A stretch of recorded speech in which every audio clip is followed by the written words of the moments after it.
शील आम्हाला जणू पाखरावानी कशी मारली भर. सकाळच खूप सुंदर झाली होती, ते म्हणजे वासुदेवाच्या गाण्याने.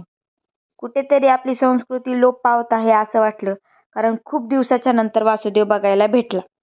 घरात आल्याच्या नंतर कळलं की आता आपल्याला तुळजापूरला जायचंय, म्हणून पटपट सगळं आवरायला घेतलं. मी तर खूप खुश होते, कारण की खूप दिवसानंतर आम्ही सगळेजण एकत्र तुळजापूरला जाणार होतो.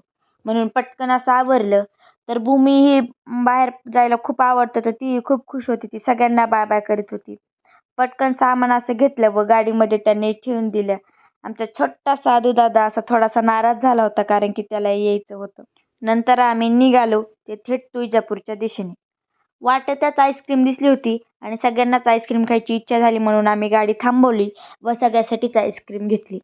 जर फॅमिली सगळी एकत्र सोबत असेल तरच कुठेही जाण्यात मज्जा आहे. आम्ही खूप दिवसानंतर सगळेजण एकत्र फिरायला चाललो. आम्ही संध्याकाळी तुळजापूरमध्ये पोहोचलो. पोहोचल्याच्या नंतर असा छान असा अश्वारूढ महाराजांचा पुतळा आम्हाला बघायला भेटला.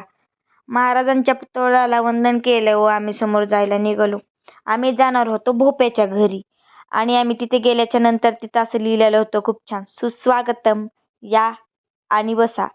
खूप छान वाटलं, काहीतरी जुन्या पद्धतीचं. नंतर आम्ही तिथून त्यांनी रूम वगैरे दिली व आम्ही रूमवर गेलो. फ्रेश वगैरे झालो, जेवण वगैरे केले व म्हटलं थोडंसं रात्रीचं तुळजापूर बघून यावं.